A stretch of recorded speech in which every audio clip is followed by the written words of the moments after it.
Hi there. Today we are going to talk about circuits that include resistors and, inductors, RL circuits. My name is Vivek Subramanian. I'm Michelle Maharbis. Let's get started.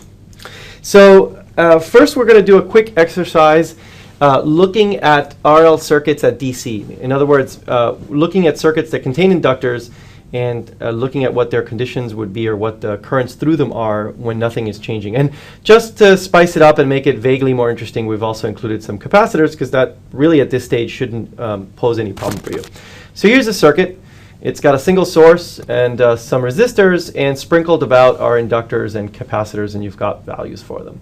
And the question is, if we let this sit around for all time, what are the initial conditions of the inductors and the capacitors? In other words, what is the situation each of these components is in? So let me take a guess. All right. So capacitors, we've already said, become opens. Inductors, well, they're wires, so I guess they just become shorts. That's right. If you wait basically for all of time and there's no time variance in any of the input functions to the circuit, these things will always look like opens, as we've sort of done now for quite a bit. And the inductors, as we mentioned once in the inductor section, will look like shorts. And so this is pretty simple to solve in terms of the currents through the inductors and the voltages across the capacitors. Right? If something's a short, remember, there is no voltage across a short and there's no current across an open. So it's only the current through an inductor and the voltage across a capacitor that we want to solve for. And it's pretty easy in this case kind of by inspection, right? Because the capacitor C1 creates an open, which means that what is the current through L2? Well, there's going to be no current, so the current will be zero. So you know that the initial current through L2, the initial condition of this L2 inductor is a current of 0. Right. Okay? So that's pretty straightforward. You know that there is no current through this C2 branch either, because this is an open, so there's no current through here. So you also know that the voltage on C2 is going to be this voltage V, right? Because V is going to be the same voltage here, and that's ground. So we solve for V, we'll know the initial condition of this capacitor voltage. And that's pretty easy to do. We'll leave it to you to take a look, but all that you have is you have a source, a 4 kilo ohm resistor, a 2 kilo ohm resistor, and back to ground. So it's pretty easy to figure out what this V is, just a divider, right? So this is going to be 8 volts. What's the current through L3? Well, the current through L3 is just this I1 current, because remember, there's no current going this way, there's no current going this way, it's just going around in a circle. That's pretty easy to figure out. 24 divided by 2 plus 4K. And I imagine that'll also be the current through L1, because those are in series. We have one mesh, basically. That's right. You're left with one mesh. L3, L1 have the same current. That's I1. L2 has no current. What is C1? C1 is also V, because V is on this terminal here, and this is ground. So these two end up at a voltage of V, and that's 8 volts. And that's the whole story. It's not much more to that. So you can see whether you're looking for initial conditions at DC or final conditions at DC, you're just basically going to do this kind of thing when you're given this circuit. Makes sense. All right.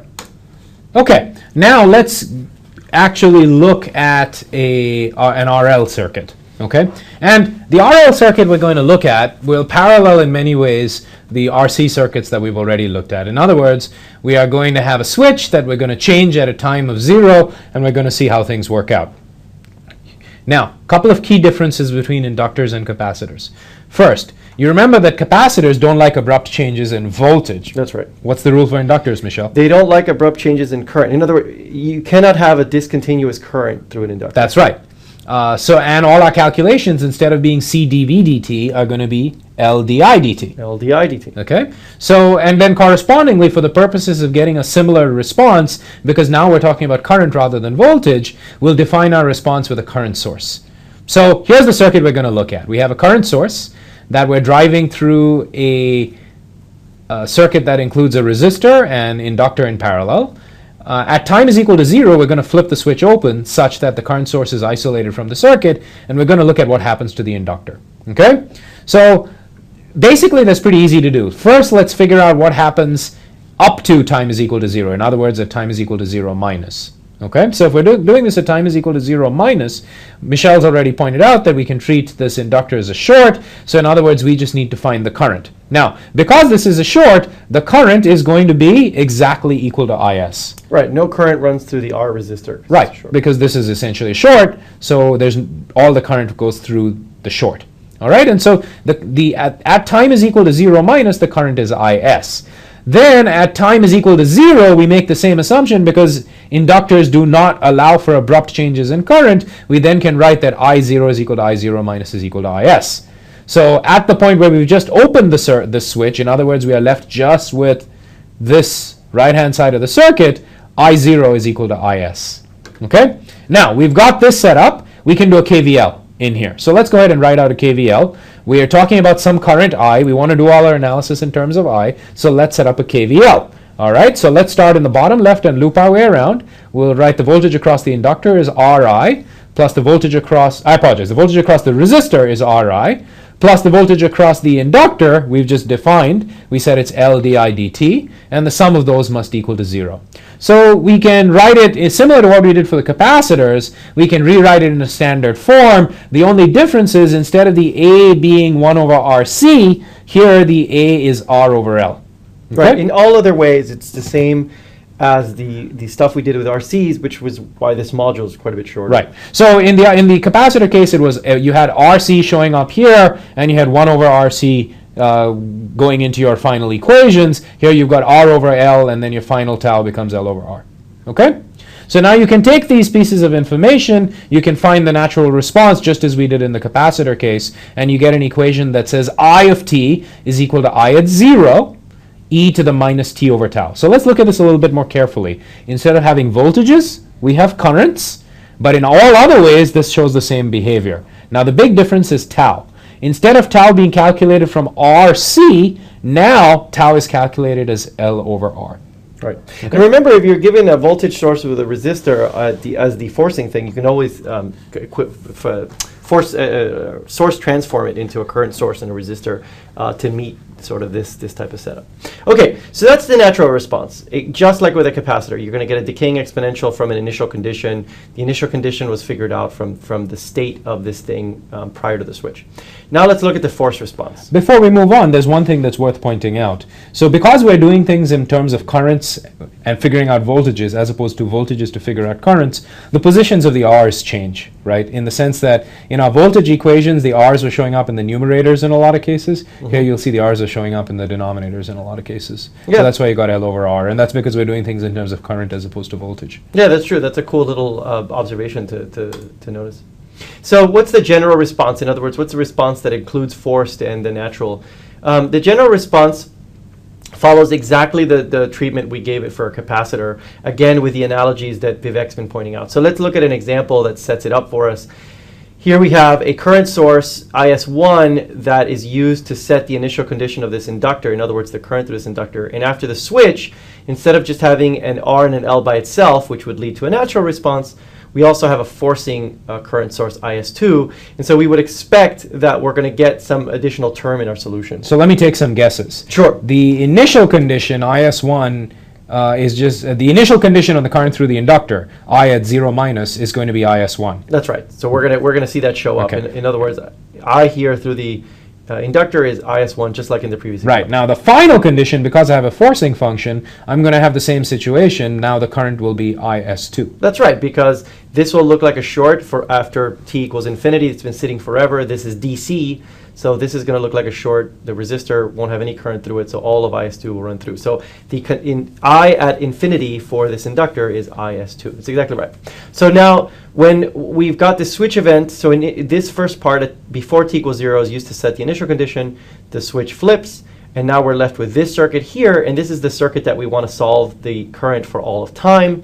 How do we do that? We use KCL.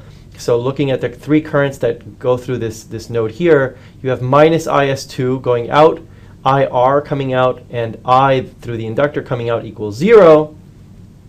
We know that IR equals V over R. The resistor and the inductor share the same voltage, obviously. This is the same V across all of these.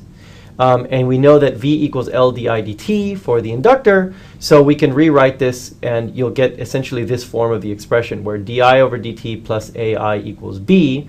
A is the same as in the previous slide, okay? And B is what we showed up when we were doing forcing functions with RCs, right? It's the thing that comes from the forcing source, okay? So B is basically R over L times IS2, The caveat is, of course, in the capacitor analysis, the forcing sources were voltages. Here, because we're dealing with inductors, the forcing sources are current sources. That's right. And since this equation should look familiar to you because we went through it in detail in the RC circuit case, the solution to this equation looks like this. Remember that I is a variable now. So I of t is I at infinity plus I of 0 minus I at infinity times e to the minus t over tau. We can solve for tau given R and L, just as we did in the previous slide. Same thing, put it here. And then we need to know the initial and final currents through the inductor, which Vivek noticed for us right at the beginning. In other words, the initial current through the inductor is IS1 in this case, and the final current in this case for the inductor is IS2, so we can just fit it in and we've got our complete solution. And just as with the RC circuits, we can time shift these things by t0. And so now you can see that you can go back and look at your RC examples. You could try setting up for yourself some problems with inductors. They would follow all of the same sort of methodology and general trend. Right. So let's summarize this and then we'll end this section. Basically, the methodology to deal with inductors is very similar to the methodology for dealing with capacitors. The big changes are the following. First, the forcing functions that we use are all currents for inductors, whereas they were voltages for capacitors. The discontinuities that are not allowed are with respect to currents for inductors.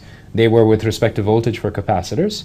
And then in all other ways, the equations that we use are similar in that now we're doing things with respect to currents, whereas in the capacitor case, we were doing things with respect to voltage. Right.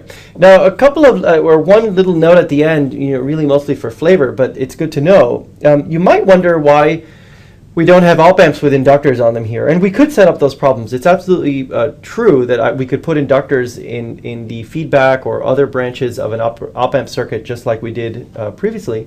But we didn't bother to do it. You can absolutely do it and solve those problems. But is it usual, Vivek, to have inductors in integrated circuits? It turns out it's challenging for so the short answer is there are inductors in integrated circuits, but we're very constrained in the values we can make. So, and they tend not to be very good inductors. They tend to have relatively low values as inductance, and they tend to be pretty lossy. Reasons we won't get into right now, but basically it turns out it's really hard to build high quality inductors in integrated circuits. Yeah, right in the chip. Yeah, so that's a little detail to know. But anyway, hope you followed with us on RL circuits, and we're going to pick up pretty soon with AC, sinusoids, and phasors, which is a whole bunch of fun. Thanks.